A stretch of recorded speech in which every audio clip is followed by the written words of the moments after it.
నమస్తే, welcome to Vishwam TV. నేను మీ journalist Anil.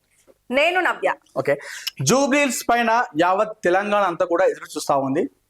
Result ఎవరి వైపు వస్తాయి, ఎవరు గెలుస్తారని చెప్పి జూబ్లీహిల్స్ అసెంబ్లీ నియోజకవర్గం ఎవరి కైవసం కాబోతోంది, జూబ్లీహిల్స్ లో ఎవరి జెండా ఎగరబోతోంది, రాష్ట్ర వ్యాప్తంగా తెలంగాణతో పాటు బయట ఉన్నటువంటి ప్రజలు కూడా ఇప్పుడు జూబ్లీహిల్స్ వైపు చూస్తున్నటువంటి పరిస్థితి. అంటే ఎందుకు జూబ్లీహిల్స్ పైన ఎందుకు ఇంత ఆసక్తి? అంటే జూబ్లీహిల్స్ అనేది తెలంగాణ రాష్ట్ర వ్యాప్తంగా ఖైరతాబాద్ తర్వాత అత్యంత పొడవైన నియోజకవర్గము, మరోవైపు ధనవంతులు ఎంతో మంది ప్రముఖులు ఉండే నియోజకవర్గము, హైదరాబాద్ కి సంబంధించి ఎంతో ముఖ్యమైన నియోజకవర్గము, ఎంతో కాస్ట్లీ నియోజకవర్గం, ఎంతో ఖరీదైనది కాబట్టి జనాలందరూ అది చూస్తున్నటువంటి పరిస్థితి. అంటే మనం జూబ్లీహిల్స్ అనగానే కాస్ట్లీ, చాలా కానీ అంతకు సంబంధించిన మురికివాడలు ఎక్కువ ఉంటాయి అక్కడ, శిథిలావస్థకి చేరిన ఇల్లులు అక్కడే ఉన్నాయి.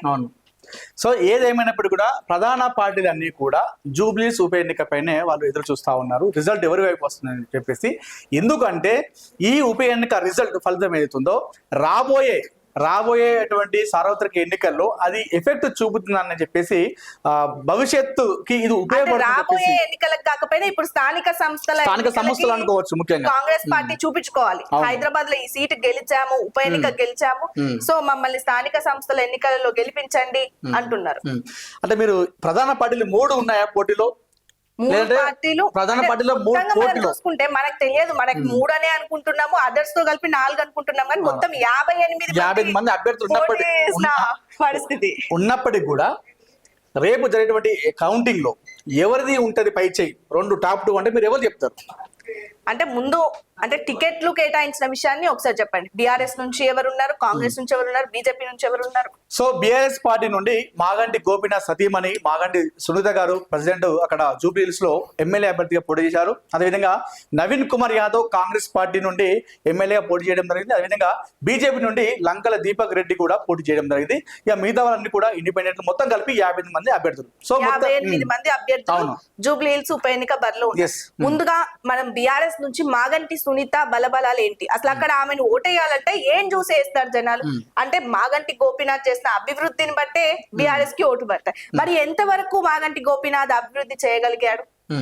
మాగంటి గోపీనాథ్ అభివృద్ధి చేశాడా లేదా అనేది మనం పక్కన పెడితే, సో చేస్తామని చెప్పేసి అటు బీఆర్ఎస్ చెప్తోంది, చేయలేదు అని చెప్పేసి ఇటు కాంగ్రెస్ చెప్తా ఉంది, అదేవిధంగా బీజేపీ చెప్తా ఉంది.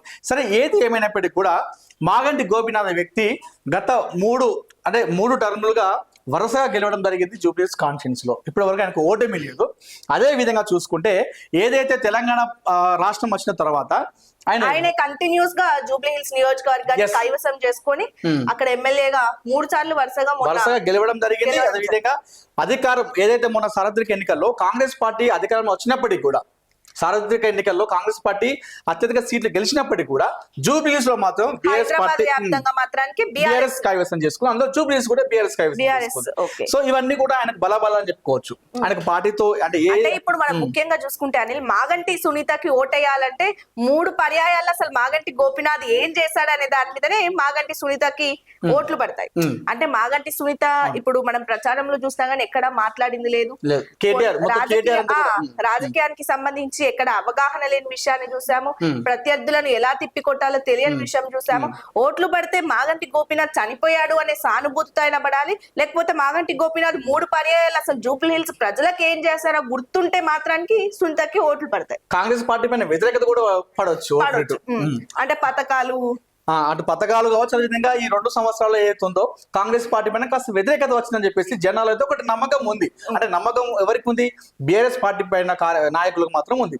సో ఆ నమ్మకంతో పడితే ఒకవేళ పడే అవకాశాలు ఉన్నాయి. సరే, ఏది ఏమైనప్పుడు కాంగ్రెస్ నుంచి నవీన్ యాదవ్ చూద్దాం. అంటే యువకుడు, విద్యావంతుడికి టికెట్ ఇచ్చామని చెప్తున్నారు. అంటే లోకల్ క్యాండిడేట్ ఇప్పటి వరకు జూబ్లీహిల్స్ లో ఎవరైతే పోటీ చేశారో ఎమ్మెల్యేగా, ఆ ఎమ్మెల్యేగా పోటీ చేసిన వ్యక్తులు కూడా ఎవరికి కూడా జూబ్లీహిల్స్ ఉన్నటువంటి క్యాండిడేట్ కి ఇవ్వకుండా బయట వాళ్ళకి ఇచ్చారని చెప్పేసి ఒకటి అపోహ ఉండేది. అపోహ కాదు, అది కూడా వాస్తవం అని చెప్పేసి అనుకుంటారు. ఎంఐఎం నుంచి ఒకసారి ఎమ్మెల్యేగా పోటీ చేసి ఓడిపోయాడు. అవును, అప్పుడు కేవలం 7,000 మెజార్టీ మాత్రమే ఓడిపోయాడు నవీన్ కుమార్ యాదవ్ ఎంఐఎం నుండి పోటీ చేసి కూడా. సెకండ్ టైం ఇండిపెండెంట్ పోటీ చేసి 3వ స్థానానికి పరిమితం అయిపోయాడు. సో మొత్తానికి అక్కడ తన తండ్రి చేసిన శ్రీశైలం యాదవ్ చేసిన సహాయ కార్యక్రమాలు అవి దృష్టిలో సో అది కొంచెం పెట్టుకొని స్లమ్ ఏరియాలలో కొంచెం చేశాడు శ్రీశైలం అంటున్నారు యాదవ్ పైన కాబట్టి. అయితే కొంచెం ఉంది, సానుభూతి ఉంది. ఎందుకంటే ఆయన గతంలో చాలా మంది ఎవరైతే అక్కడ ఉన్నటువంటి పేద ప్రజలు ఉంటారో వారికి సహకారాలు అందించాలని చెప్పేసి కొన్ని ఆయనకు పేరు మాత్రం ఉంది. వాళ్ళ కొడుకు ఎవరైతే ఉన్నారో నవీన్ కుమార్ యాదవ్ పైన కూడా అది సానుభూతి కలిసి వచ్చే అవకాశం ఉన్నగా మనం చెప్పుకోవచ్చు. నవ్య, ఇప్పుడు లంకల దీపక్ రెడ్డికి అసలు ఓటు ఎందుకు వేయాలనుకుంటున్నారు? లంకల దీపక్ రెడ్డి ఓటు ఎందుకు వేయాలని చెప్పేసి మనం అనుకుంటే ప్రధానంగా ఇప్పుడు అక్కడ పోటీ మాత్రం బీఆర్ఎస్ వర్సెస్ కాంగ్రెస్. సో లంకల దీపక్ రెడ్డి పోటీ చేసినప్పుడు దీపక్ రెడ్డి పోటీ చేస్తూనే ఉన్నాడు, కానీ ఎక్కడ కానీ క్యాడర్ లేనటువంటి పరిస్థితి బీజేపీకి జూబ్లీ హిల్స్ లో. అవును, ఓట్లు పడే అవకాశాలు చాలా తక్కువ. అంటే హైదరాబాద్ లో ఎప్పుడు బీజేపీ గెలిచినా కూడా ఇది కిషన్ రెడ్డి లేదంటే గోషమహల్ ఎమ్మెల్యే రాజాసింగ్ వీళ్ళు ఎవరు కూడా గెలవడం ఎక్కడ లేదు. సో ఓవరాల్ గా తెలంగాణ వ్యాప్తంగా చూసుకుంటే 8-9 సీట్ల కంటే ఎక్కువ బీజేపీకి ఇప్పటివరకు అయితే రాలేదు ఎక్కువ ఈ మధ్య కాలంలో చూసుకుంటే. సో ఇది ఏంటంటే పోటీలో ఉండాలి కాబట్టి, ప్రధాన పార్టీ కాబట్టి, జాతీయ పార్టీ కాబట్టి పోటీలో ఉన్నప్పటికీ కూడా ప్రధానంగా ఇప్పుడు పోటీ మాత్రం బీఆర్ఎస్ వర్సెస్ కాంగ్రెస్ గానే ఉంది. సో ఇప్పుడు ఈ బీఆర్ఎస్ వర్సెస్ కాంగ్రెస్ లో ఎవరికి ఎంత శాతం ఓటింగ్ పడుతుందని చెప్పేసి మీరు అనుకుంటున్నారు నవ్య? అంటే ఉప ఎన్నికకు ముందు బీఆర్ఎస్ లీడ్ లో ఉండే అవకాశం ఉంది గోపీనాథ్ చేసిన అభివృద్ధి అని చెప్పేసి కొన్ని సర్వేలు చెప్పాయి. పోలింగ్ వరకు కూడా, పోలింగ్ డే వరకు కూడా బీఆర్ఎస్ పార్టీ గెలుస్తుందని చెప్పేసి చాలా పోలింగ్ తర్వాత ఇప్పుడు వచ్చే ఎగ్జిట్ పోల్స్ లో మనం చూస్తున్నాం కాంగ్రెస్ అభ్యర్థి నవీన్ యాదవే టాప్ లో ఉన్నట్టుగా చూస్తున్నాం. అంటే మనం ఇప్పుడు కాంగ్రెస్ కి ఒక 45% ఓట్లు పడ్డాయని అనుకోవచ్చు. అంటే ఏదైతే ఆ రోజు సినారియో చూసిన తర్వాత, ఇప్పుడు మన పోలింగ్ రోజు ఆ అట్మాస్ఫియర్, ఏదైతే పోలింగ్ కేంద్రాల వద్ద ఆ వాతావరణం చూసిన తర్వాత, సో మనకు అదే విధంగా ఎగ్జిట్ పోల్స్ తో చూసుకుంటే కాంగ్రెస్ కి 40% ఎగ్జాక్ట్ పోల్స్ కాకపోయినా జరిగేది కొంచెం చెప్తుంది కాబట్టి కాంగ్రెస్ కి ఒక 45%. అంటే ఇక్కడే ముస్లింలు కావచ్చు ఎక్కువ, ఎంఐఎం సపోర్ట్ కూడా ఉంది. జూబ్లీహిల్స్ లో అభ్యర్థిని గెలుపు డిసైడ్ చేసే ఓటర్లన్నీ కూడా ముస్లిం ఓట్లే. సో ముస్లిం ఉన్నటువంటి ఎంఐఎం పార్టీ సపోర్ట్ కావచ్చు, ఇటు రెహమత్ నగర్ కావచ్చు, ఇవన్నీ కూడా ఏరియాస్ కాబట్టి డిసైడ్ చేస్తే కాంగ్రెస్ కి 45% వచ్చినట్టుగా ఎగ్జిట్ పోల్స్ అయితే చెప్తున్నాయి. మరి ఇప్పుడు 45%లో ఏ గ్రౌండ్స్ కింద, అంటే దేని ప్రభావం వల్ల ఈ 45% ఓట్లు నవీన్ యాదవ్ కి పోలైనాయి అనుకోవచ్చు? ఏ శాతం మీద మనం అనుకుంటే ఏదైతే కాంగ్రెస్ పార్టీ తీసుకొచ్చినటువంటి కొన్ని పథకాలు, మహాలక్ష్మి పథకం కావచ్చు, అదేవిధంగా గ్యాస్ కావచ్చు, సో కొన్ని పథకాలు రాష్ట్రంలో కూడా కాంగ్రెస్ అధికారంలో ఉన్నటువంటి పార్టీ కాబట్టి, అంటే ఒకటేసారి ప్రజలు ఏమనుకుంటారంటే ఇప్పుడు బీఆర్ఎస్ కి వేసినా కానీ ఏం లాభం, బీఆర్ఎస్ చేసేది ఏముంటది అధికారం అని చాలా మంది అనుకున్నారు వాస్తవాన్ని కూడా. ఎందుకంటే మనం విశ్వం టీవీ కూడా పబ్లిక్ టాక్ వెళ్ళినప్పుడు కూడా ఇదే చాలా మంది చెప్పినటువంటి సందర్భాలు కూడా మనం చూసినాం. సో మాకు డబుల్ బెడ్రూమ్ ఇల్లు కావాలంటే ఎవరు కొట్టేయాలి, కాంగ్రెస్ పార్టీ అధికారం ఉంది కాబట్టి వాళ్ళకి వేస్తే వాళ్ళే ఇస్తారు, బీఆర్ఎస్ పార్టీకి వేస్తే మాకు ఏమి ఇస్తారు అని చెప్పేసి చాలా మంది కూడా అన్నారు. సో అవన్నీ కూడా కలిసి వచ్చేటువంటి మాగంటి గోపీనాథ్ ఉన్నాడు, ఇవ్వలేదు డబుల్ బెడ్రూమ్లు. కాంగ్రెస్ కి వేసిన డబుల్ బెడ్రూమ్లు వస్తాయి కదా. స్లమ్ ఏరియా అంటే మన జూబ్లీస్ ఇందాక మనం చెప్తున్నట్టుగా జూబ్లీస్ అంటే కేవలం కాస్ట్లీ ఏరియా, బీవీఐపీ ఏరియా అనుకున్నప్పటికీ కూడా అక్కడ చాలా స్లమ్, కాస్ట్లీ అంత స్లమ్ కూడా స్లమ్ ఎక్కువ ఉంటది, అక్కడ స్లమ్ ఎక్కువ ఉంటా ఉంటది.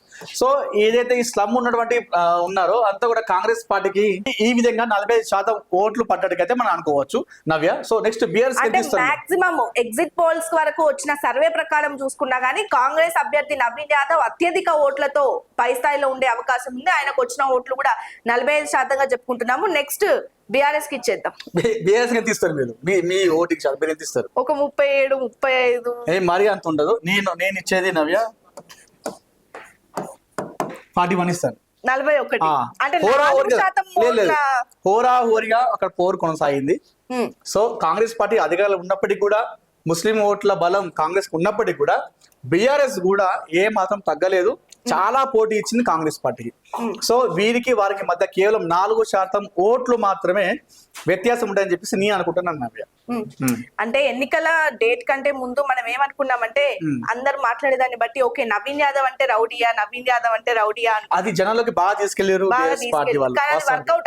వర్కౌట్ అవ్వలేదు అని చెప్పుకోవాలి. ఇందాక మనం అనుకున్నట్టుగా బీఆర్ఎస్ పోలింగ్ రోజు చూస్తే మాగంటి సునీతనే రౌడీ లాగా చేసినట్టుగా అనిపిస్తుంది. అంటే రౌడీ లాగా అంటే ఆమె కొన్ని ఏరియాలలో రానివ్వలేదు, నన్ను తొక్కేస్తున్నారు, అడ్డుకుంటున్నారు అని చెప్పేసి ఆమె కాస్త తమ ఆవేదన వ్యక్తం చేసింది వాస్తవాన్ని కూడా. అది బీజేపీకి ఎంత ఇస్తారు? అసలు ఉందా? ఇతరుల కంటే దీనికి తక్కువ ఇస్తారా ఎక్కువ ఇస్తారా మీరు బీజేపీ? అందరికంటే 3వ స్థానంలోనే ఉంటుంది బీజేపీ ఖచ్చితంగా కాబట్టి BJP, అవును. ఒక 8 లేదు నవ్య, 8 కాదు 13 వస్తుంది ఖచ్చితంగా. ఓకే. సరే వాళ్ళు పోటీలో ఉన్నప్పటికీ కూడా బీఆర్ఎస్ వర్సెస్ కాంగ్రెస్ అయినప్పటికీ కూడా బీజేపీకి 13% ఓట్లు వచ్చేటువంటి అవకాశం ఖచ్చితంగా ఉంది. ఎందుకంటే మోడీ ఇంపాక్ట్ కావచ్చు, ఆ ఓట్లు కూడా వేసేది లంకల దీపక్ రెడ్డిని చూసి కాదు, మోడీ అదే విధంగా హిందుత్వం చూసి ప్రచారానికి వచ్చిన కిషన్ రెడ్డిని చూసో, ఈటల రాజేందర్ చూసో, బండి సంజయ్ చూసో, ఎవరో ఆయన ఫాలోవర్స్ ఒక 4-5 తీసుకుపోయి ఒక 5-5 హిందూ సానుభూతి పరులు వీళ్ళందరూ కూడా ఓట్లు వేసేటువంటి అవకాశం ఉంది. సో బీజేపీకి 13% ఇవ్వచ్చు. అంటే ఈ 58 మందిలో ఇక్కడ మనం ముగ్గురిని చూస్తున్నాము. అంటే ముగ్గురు తర్వాత ఇది 54, ఈ 4 పోతే మనకి 54 మిగులుతాయి. అంటే ఆ 54 మందికి ఇంకా ఏమీ లేనట్టే.